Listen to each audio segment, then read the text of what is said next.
हे दोस्तों, कैसे हैं आप सब। उम्मीद करता हूँ भाई आप सब अच्छे होंगे, बढ़िया होंगे। दोस्तों, भारत में इन दिनों कई मेगा प्रोजेक्ट्स पर काम चल रहा है। देश में जगह जगह शानदार एक्सप्रेसवे बनाए जा रहे हैं। इन एक्सप्रेसवे से लोगों को काफी फायदा भी हो रहा है। लोगों के टाइम के साथ साथ दोस्तों ईंधन की भी खपत कम हो रही है। दिल्ली मुंबई एक्सप्रेसवे भारत में बनने वाला सबसे लंबा एक्सप्रेसवे है, जिसके बारे में आज हर कोई जानता है। लेकिन दोस्तों, अमृतसर जामनगर एक्सप्रेसवे के बारे में अभी बहुत ही कम लोग जानते हैं। दिल्ली मुंबई एक्सप्रेसवे के बाद ये देश का दूसरा सबसे बड़ा कॉरिडोर प्रोजेक्ट है। अमृतसर जामनगर एक्सप्रेसवे के जरिए पंजाब और गुजरात को आपस में जोड़ा जाएगा। इस मेगा प्रोजेक्ट के तहत 1257 किलोमीटर के एक्सप्रेसवे का निर्माण किया जा रहा है। ये एक्सप्रेसवे दोस्तों 4 बड़े स्टेट से होकर गुजरेगा, जिनमें पंजाब, हरियाणा, राजस्थान और गुजरात का नाम शामिल है। ये प्रोजेक्ट भारतमाला परियोजना का हिस्सा है और इसका बजट 80,000 करोड़ रुपए बताया जा रहा है। ये एक्सप्रेसवे दोस्तों अपने आप में बेहद ही खास है, अनोखा है। इसे अमृतसर जामनगर इकोनॉमिक कॉरिडोर का नाम भी दिया गया है, जिसके तहत 5 ग्रीनफील्ड और 3 ब्राउनफील्ड एक्सप्रेसवे बनाए जाएंगे। अमृतसर जामनगर एक्सप्रेसवे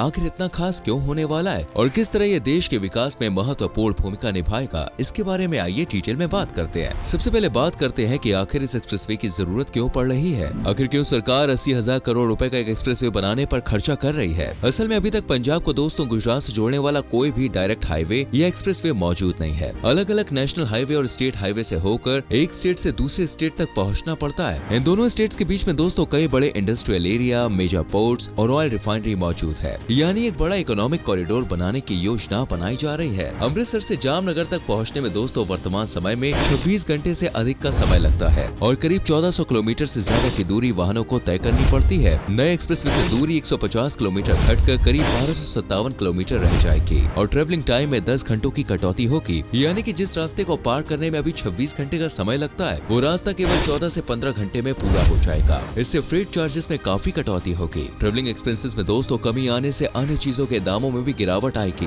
कहीं न कहीं ईंधन की खपत कम होने से ये पर्यावरण के लिए भी लाभदायक साबित होगा। अभी अगर अमृतसर से जामनगर जाना हो तो उसके लिए NH54, Rajasthan state highway 7, NH58, NH62, NH27, Gujarat state highway 41, NH947 जैसे कई अलग अलग हाईवे से होकर गुजरना पड़ता है। इस पूरे रास्ते की एवरेज स्पीड दोस्तों केवल 55 किलोमीटर प्रति घंटे है। बीच में कई गाँव, कस्बे और शहर पड़ते हैं। कई जगह पर मोड़ आते हैं, जिस कारण स्पीड कम हो जाती है और रास्ता पार करने में ज्यादा समय लगता है। लेकिन दोस्तों नए एक्सप्रेसवे में ये सभी समस्या दूर हो जाएगी। अमृतसर से जामनगर के बीच बड़ी संख्या में बिजनेस ट्रेवल होता है। इंपोर्ट और एक्सपोर्ट के लिए ये एक दोस्तों मेजर रास्ता है। ज्यादा समय लगने के कारण कंपनियों को काफी नुकसान उठाना पड़ता है। नए एक्सप्रेसवे में दोस्तों ट्रांसपोर्टेशन चार्जेस में 30 से 40% तक कटौती होने की उम्मीद है। ये एक्सप्रेसवे भारत के 2 मेजर पोर्ट्स के पास से होकर गुजरेगा, यानी इसके पोर्ट्स की कनेक्टिविटी आसान होगी। इनमें एक पोर्ट का नाम है दोस्तों दीनदयाल पोर्ट, जो कंडला में मौजूद है, और दूसरा है मुंद्रा पोर्ट। दोनों ही पोर्ट्स गुजरात के अंतर्गत आते हैं। इससे एक्सप्रेसवे का सामान इंपोर्ट और एक्सपोर्ट करने में आसानी होगी। ट्रैफिक जो है वो स्मूथ होगा। जैसे कि हमने आपको बताया कि इस पूरे एक्सप्रेसवे को एक इकोनॉमिक कॉरिडोर के रूप में विकसित किया जाएगा, जिसके तहत रास्ते में कई जगह नई इंडस्ट्रियल सिटीज सेटअप होगी, वेयर हाउस बनाए जाएंगे, मैन्युफैक्चरिंग यूनिट्स लगाई जाएंगी और कुछ रेजिडेंशियल कॉलोनीज भी बनाई जाएंगी। ये एक्सप्रेसवे 3 मेजर ऑयल रिफाइनरीज को भी कनेक्ट करेगा,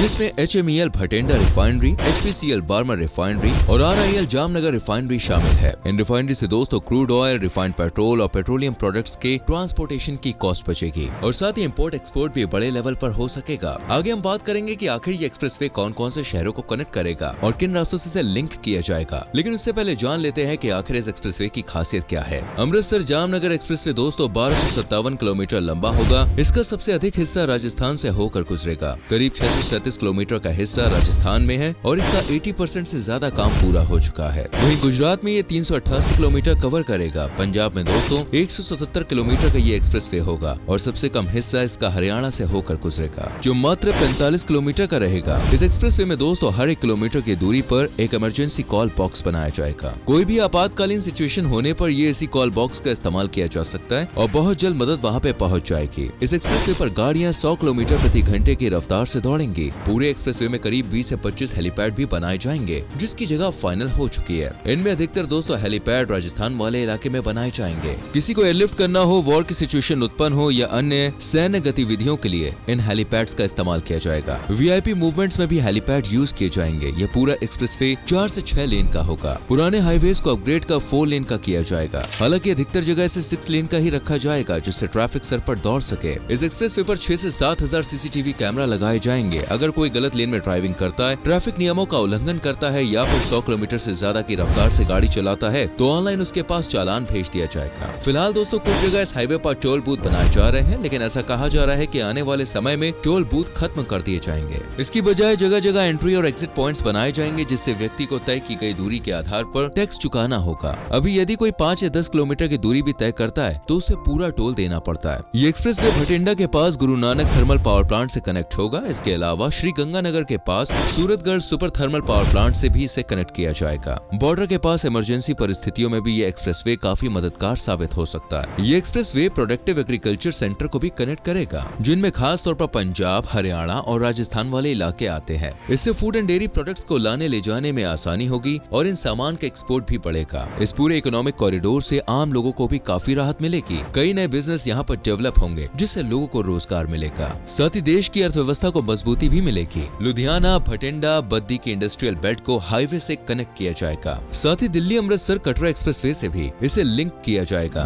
जिससे गुजरात के लोगों को जम्मू कश्मीर जाने का भी एक सरल एक्सेस मिलेगा। ये एक्सप्रेसवे ट्रांस राजस्थान रूट की तरह काम करेगा, क्योंकि इसका 50% से ज्यादा हिस्सा राजस्थान के ही अंतर्गत आता है। राजस्थान के अंदर डेवलप्ड रीजन्स में तेजी से विकास होगा, वहाँ नई अपॉर्चुनिटीज क्रिएट होंगी। मारवाड़ वाले इलाके में इसका अच्छा खासा प्रभाव देखने को मिलेगा। इस रीजन में जोधपुर, पाली, सीकर, बाड़मेर और नागौर जैसे जिले आते हैं। यहाँ पर आर्थिक गतिविधियों में तेजी देखने को मिलेगी। अमृतसर जामनगर एक्सप्रेसवे दिल्ली मुंबई एक्सप्रेसवे और ट्रांस हरियाणा एक्सप्रेसवे से अलाइन रहेगा। नए बनने वाले लुधियाना भटिंडा अजमेर एक्सप्रेसवे से भी इसे लिंक किया जाएगा। इस एक्सप्रेसवे का निर्माण NHAI द्वारा भारतमाला परियोजना के अंतर्गत किया जा रहा है। NHAI ने नेशनल इन्वेस्टमेंट इंफ्रास्ट्रक्चर फंड की शुरुआत की है। एक्सप्रेसवे बनाने में जो 80,000 करोड़ रुपए की लागत आएगी, उसका पार्शियली हिस्सा NHAI द्वारा अदा किया जाएगा। बाकी का खर्च लोन लेकर पूरा होगा, जिसमें आम आदमी को इन्वेस्टमेंट करने का मौका मिलेगा। ये पहली बार होगा जब आम नागरिक किसी हाईवे प्रोजेक्ट में सीधे तौर पर शामिल हो सकता है। लोगों को अपना पैसा इस प्रोजेक्ट में इन्वेस्ट करना होगा और कुछ सालों के बाद उन्हें एक अच्छा रिटर्न मिलेगा। ये असल में दोस्तों बिल्कुल म्यूचुअल फंड की तरह काम करेगा। हाईवे पर टोल के जरिए टैक्स लिए जाएंगे और उम्मीद है कि 15 से 16 सालों में उससे हाईवे का पूरा खर्चा निकल आएगा और इन्वेस्टर्स को भी अच्छे इंटरेस्ट के साथ उनके पैसे लौटा दिए जाएंगे। अब बात करते हैं दोस्तों, आखिर ये एक्सप्रेसवे किस तरह के इलाके से होकर गुजरेगा। इसकी शुरुआत कपूरथला डिस्ट्रिक्ट के पास तिब्बा गाँव से होगी, जो अमृतसर से लगभग 45 किलोमीटर की दूरी पर स्थित है। यहीं से दिल्ली अमृतसर कटरा एक्सप्रेसवे से जोड़ा जाएगा। आगे चलकर ये NH5 से कनेक्ट होगा। लुधियाना के पास ये एक्सप्रेसवे NH54 में मर्ज हो जाएगा। इसके बाद ये राजस्थान में एंट्री लेगा। बीकानेर के पास NH11 से इसे कनेक्टिविटी मिलेगी। रासिसार के पास NH62 से ये जुड़ेगा। वहीं जोधपुर से 45 किलोमीटर दूर इसे NH125 से लिंक किया जाएगा। इसके बाद बालोतरा में ये NH25 और NH325 से जुड़ेगा। संचौर में NH68 के पास से होकर घुसेगा और आगे चलकर ये NH68 के पैरेलल चलेगा। गुजरात में इसकी एंट्री होगी और गुजरात में दोस्तों NH68 में ही ये मर्ज हो जाएगा।